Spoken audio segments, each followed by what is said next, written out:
In Psalm 89, speaking of Jesus, it says this. It's kind of beautiful in verse 19. It says, once in a vision, you spoke to those who worship you. You said, I have given strength to a warrior. I have selected a young man for my people. This is the imagery of Jesus. He says, I have given strength to a warrior.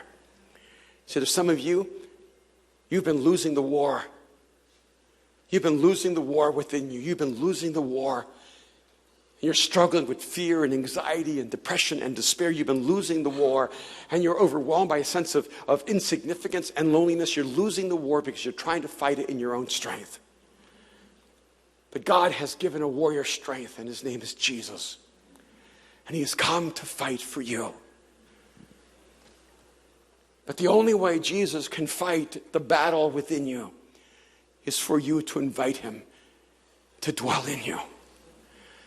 And when you cross the line of faith and you give your life to him, you now have the one who conquered death fighting on your behalf.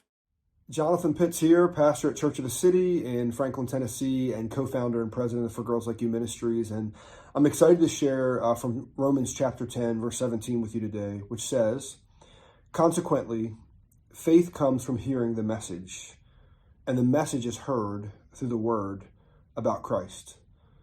Romans chapter 10 is basically saying that God has a heart for salvation, that he wants to redeem, he wants to restore, he wants to bring people close to him. And his method for that salvation is Jesus. That God made him who knew no sin to be sin for us, that we might become the righteousness of God. Jesus is God's method for salvation.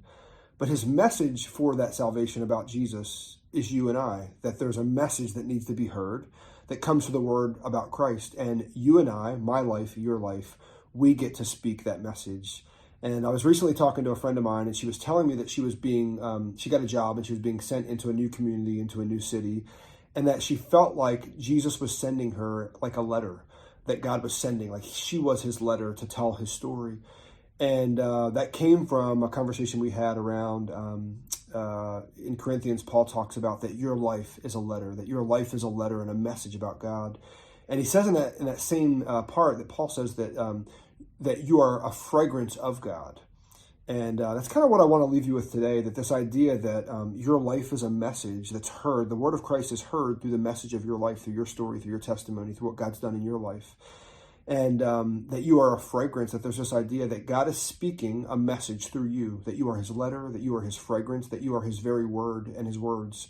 And ultimately, Christ is in us, therefore we're carrying him with us. And so my hope and my prayer today is that you would carry the message of Christ wherever you go, that those who would need to know that he redeems, that he saves, that he is good, would find it in your life, in your message. God bless you.